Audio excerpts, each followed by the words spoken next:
Agora falando sobre empréstimo consignado. O que analisar quando há interesse por parte dos aposentados e pensionistas a adquirir esse tipo de empréstimo? Sobre esse assunto, eu bato papo com o Gabriel Ramalho, que é especialista em crédito consignado.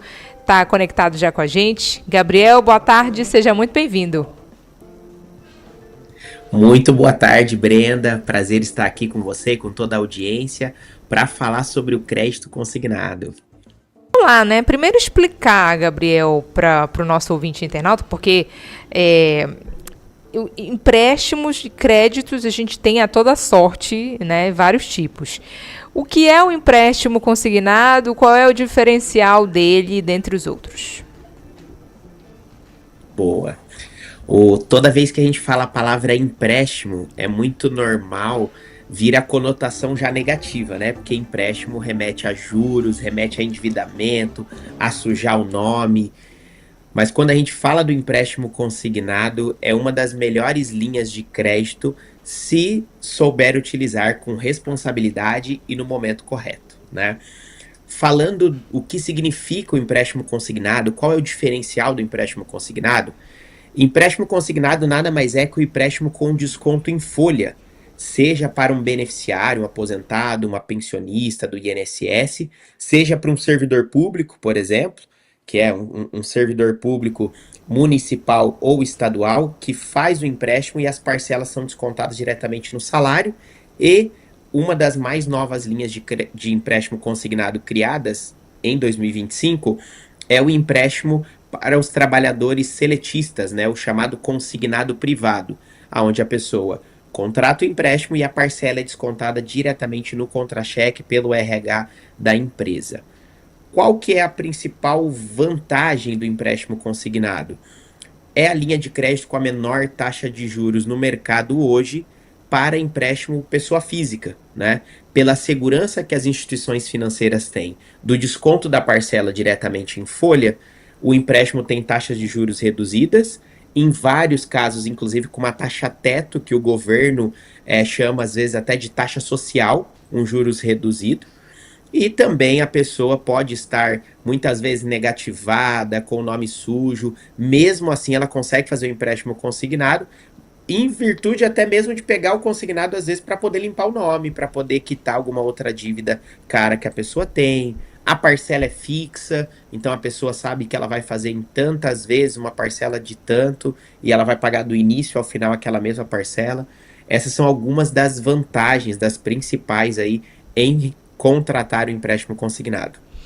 Gabriel, você falou ainda há pouco das pessoas que podem adquirir esse tipo de empréstimo, né? Agora, quem tem esse direito? Queria aprofundar mais, né? Porque você falou ainda há pouco, muitas pessoas acabam adquirindo um empréstimo consignado para limpar o nome, né, de outros empréstimos que essa pessoa tenha devido. Né? Então, quem tem esse direito, por mais que já seja devedor, né, de outros empréstimos, e o que deve, vamos dizer assim, quais são os requisitos, né, que deve atender para poder fazer esse tipo de empréstimo? Boa. Então, os principais, vamos chamar assim, públicos, né, que podem fazer o empréstimo consignado, o primeiro deles é o aposentado e pensionista do INSS, o beneficiário do INSS, né? Não só aposentado, pensionista, mas muitas vezes também aquele beneficiário que recebe o BPC-Loas, ele pode contratar um crédito consignado. Depois nós temos os servidores públicos, então na grande maioria dos estados e municípios, a prefeitura ou o estado tem convênio com algumas instituições financeiras para o servidor público poder fazer o crédito consignado, seja um servidor ativo, né, está trabalhando ainda, seja um servidor já aposentado ou uma pensionista também estadual, municipal, ela pode vir adquirir o empréstimo consignado. Nós temos também o servidor público federal, né, conhecido também como SIAP, aquele professor de uma universidade federal, um policial rodoviário federal, enfim, pessoas que trabalham ou são aposentadas ou pensionistas de um órgão público federal também podem fazer empréstimo consignado. E depois a gente entra então nas pessoas que trabalham em empresas privadas, né, os seletistas, né? É, obviamente que cada instituição financeira ela possui alguns critérios, algumas regras de análise. Por exemplo, uma pessoa muito idosa, vou colocar aqui acima de 76, 80 anos, geralmente a instituição, se aprovar o empréstimo, aprova num prazo menor, em 6 vezes, 12 vezes, mas algumas instituições financeiras não vão aprovar. De uma forma geral, aí os bancos costumam trabalhar com beneficiários, servidores, até os seus 75, 76 anos, de acordo com a política interna da instituição. Isso é uma regra interna da instituição. Muitas vezes a regra está relacionada a risco também, né? Risco de recebimento, enfim. A melhor forma da pessoa saber se ela pode fazer, para ser mais, vamos dizer assim, específico na simulação, ela procurar um correspondente bancário ou um banco de sua confiança para poder fazer uma simulação. O correspondente bancário, por exemplo, ele vai dar toda a orientação. Porque se é um aposentado e pensionista do INSS, vai precisar entrar no aplicativo do Meu INSS para poder autorizar uma consulta, para poder ver quantos empréstimos já tem, para ver de repente uma renegociação, e aí o correspondente auxilia o beneficiário a fazer isso. Se é um servidor público, dependendo do estado ou município, a pessoa tem um portal que com login e senha que o RH, né, da prefeitura ou do estado fornece, e o servidor pode entrar lá e fazer a consulta do que ele tem de margem disponível para fazer a contratação do empréstimo. E aí ele procura um correspondente ou um banco de sua confiança, de sua preferência. Outro lugar legal, se é um servidor público, não sei aqui se parte da audiência muitas vezes é um servidor público concursado, é ele consultar com o próprio RH da prefeitura, do estado, porque o RH aí orienta, né? Vou dar um exemplo. Você vai pegar a prefeitura de Manaus, tem alguns bancos que atendem, outros bancos não atendem. E aí o RH pode até dar um direcionamento. E sempre eu recomendo procurar aí um correspondente certificado, autorizado pelo Banco Central a trabalhar, ou uma agência bancária, um banco de sua confiança para poder fazer a simulação e sempre contratar o empréstimo para poder, de fato, ou reorganizar a vida financeira, né? Muitas vezes, algo que é muito comum as pessoas contratarem o crédito consignado é para quê? A pessoa ficou no cheque especial do banco, teve algum imprevisto financeiro, ou muitas vezes fez um cartão de crédito lá e acabou caindo num rotativo, não conseguiu quitar a fatura, e aí pega o crédito consignado, que sabe o valor da parcela, o prazo, e consegue quitar esse outro empréstimo que tinha anteriormente com um juros rotativo, com um juros bem maior que o empréstimo consignado, né? Para você ter uma ideia, em média, as taxas de juros de crédito consignado giram em torno de 1,5% a 1,80% ao mês.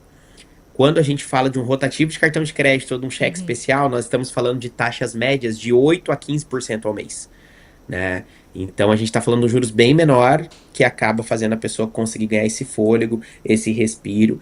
E aí também entra para necessidades como uma reforma, às vezes, ou trocar um carro, né, dar entrada num terreno, comprar um terreno. As necessidades são inúmeras, mas a gente sempre recomenda que a pessoa faça a conta para ver se de fato aquela parcela cabe dentro do seu orçamento, né, para ela poder aí dormir com a cabeça tranquila no travesseiro, sabendo que vai conseguir honrar com seus compromissos.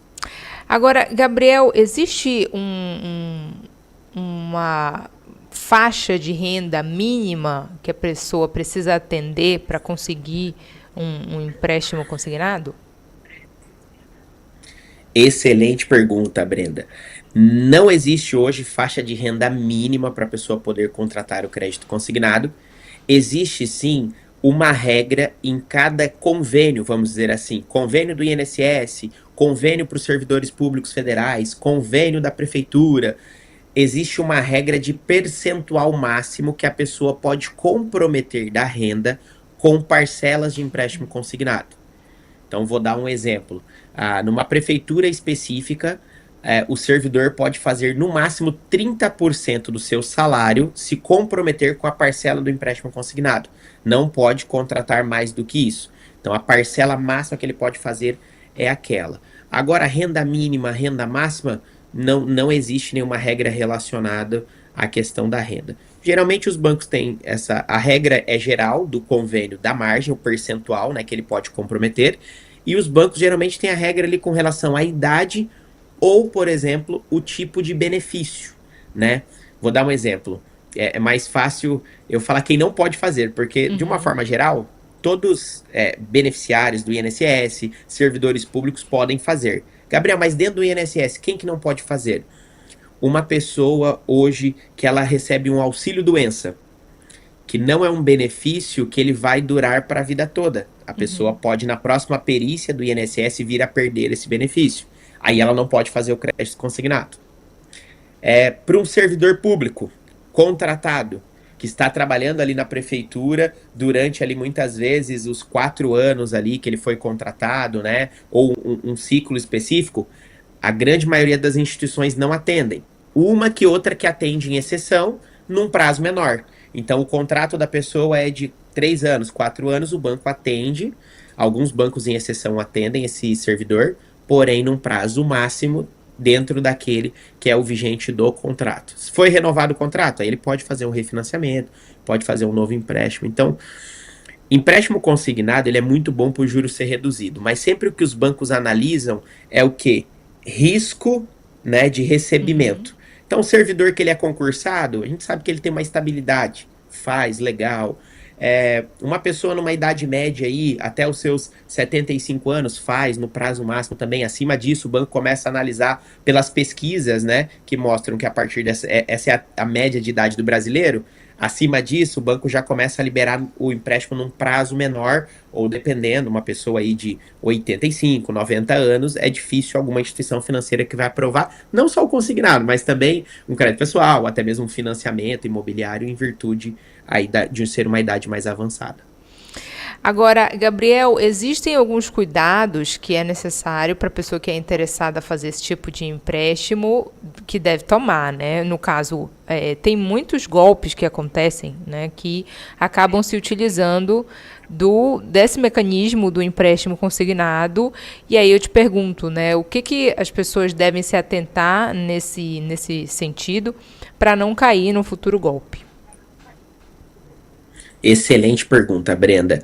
A primeira coisa é sempre procurar se certificar que a pessoa que você está fazendo o empréstimo, seja um correspondente bancário, seja uma agência bancária, se a empresa é certificada, autorizada a trabalhar com empréstimo, né? Então, hoje existe uma certificação específica que todos os profissionais que trabalham com empréstimo precisam fazer, que é a certificação para trabalhar com crédito consignado. É uma prova, uma certificação em termos técnicos, né, que dá aí uma certa segurança que aquele profissional está capacitado.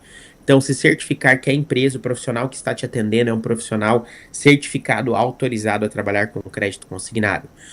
Segunda coisa, dá uma pesquisada, como é que é o índice de reclamação, tem Reclame Aqui, como é que são as avaliações no Google daquela instituição, existem reclamações, tem alguma coisa aí que já dá indícios de ter algum problema, né?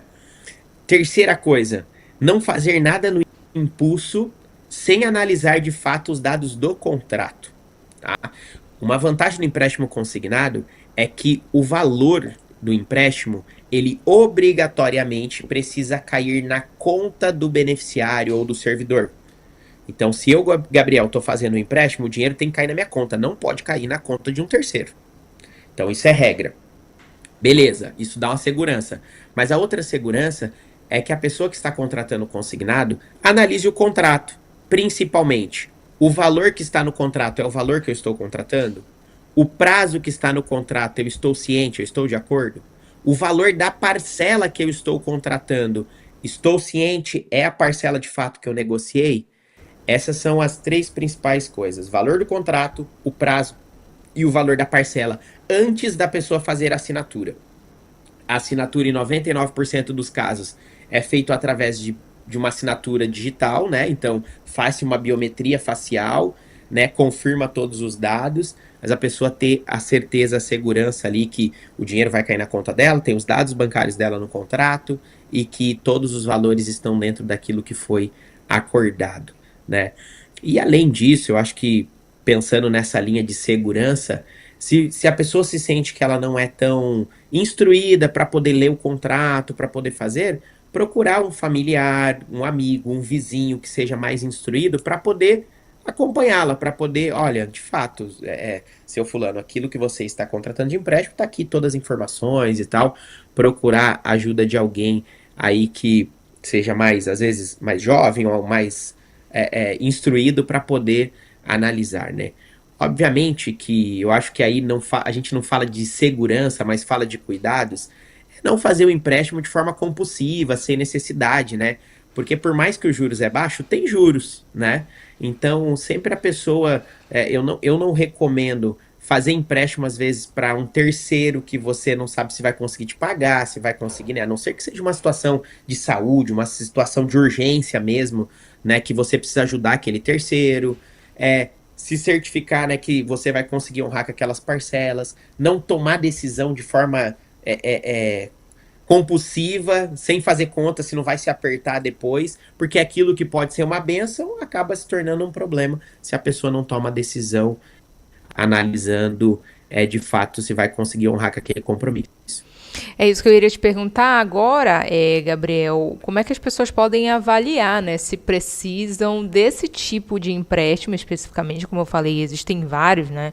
E quais são os sinais que o consignado não é o caminho para o aposentado? Se possível falar assim, né?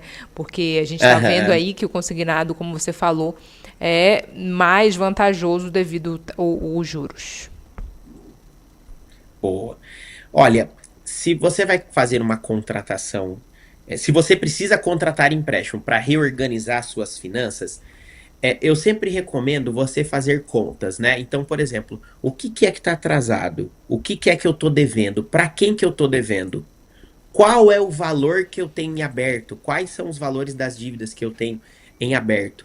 E qual é a taxa de juros que eu pago lá? Então, em posse dessas anotações, analisar se o crédito consignado é uma boa alternativa. Gabriel, quando que não seria uma boa alternativa? Vamos supor, eu tenho uma dívida com uma determinada instituição financeira, eu comprei numa loja lá, sei lá, comprei numa loja o carnezinho lá e atrasei. Se os juros dessa loja, numa renegociação com a loja, for menor do que o do crédito consignado, aí faz mais sentido você renegociá-la com a loja e tentar um reparcelamento. Sim. Se os juros com a loja for maior que o crédito consignado, a multa, os juros, o atraso, ou a loja não tem nem interesse em renegociar, quer sujar o seu nome e cobrar taxas altíssimas, vá para o crédito consignado, que você sabe que é um juros fixo, tem um teto estipulado pelo governo, é uma taxa menor, um juro social, e aí você recorre ao crédito consignado. Então, acho que essa é a principal comparação. De uma forma geral, quando a gente fala das principais linhas de crédito que existem, o consignado tende a é uma das menores taxas que existe, né? Mas é bom sempre comparar, é bom sempre fazer cálculo, comparar, olhar os dados do contrato e também fazer uma parcela que cabe no seu bolso, né? Porque não adianta você ter uma outra linha de crédito que talvez seja um prazo menor, um prazo mais curto, né, ou um juros um pouco menor, mas a parcela dá muito alta, não cabe no seu bolso. Porque, vou dar um exemplo. Hoje, com a taxa Selic tão alta, é difícil alguma outra linha de crédito que seja menor que o crédito consignado.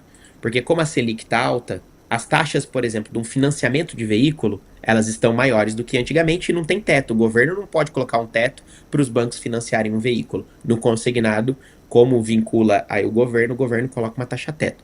Mas vamos falar, alguns anos atrás, quando a Selic era 5, 6%, você tinha um financiamento de veículo, carro 0 quilômetro, 0,80, 1% ao mês, menor do que o consignado, há 5, 6 anos atrás, né? Não é o caso hoje. Mas às vezes a pessoa ia financiar o veículo e só podia fazer em 36 vezes, em 48 vezes. E aí a parcela ficava muito alta. No consignado ela conseguia fazer com juros um pouquinho maior, só que um prazo mais estendido, uma parcela menor. Então acho que primeiro é a dica que eu dei, comparar a taxa. Segunda coisa é de fato ver se a parcela cabe no seu bolso na hora de você fazer a contratação. Opa, a parcela não vai caber no meu bolso aqui do consignado, vou acabar me apertando e tal. Aí é analisar se existe alguma outra possibilidade. Perfeito. Eu conversei com o Gabriel Ramalho, especialista em crédito consignado, falando sobre empréstimo consignado para as pessoas de diferentes faixas de renda e falando também como realizar esse tipo de empréstimo. Muito obrigada pela participação, Gabriel, aqui na Rádio CBN. Obrigado pelo convite, Brenda. Um abraço a toda a audiência e vamos aí fazer um restante de mês aí mais tranquilo com as contas em dia. Grande abraço e até a próxima. Agora são 4 horas e 5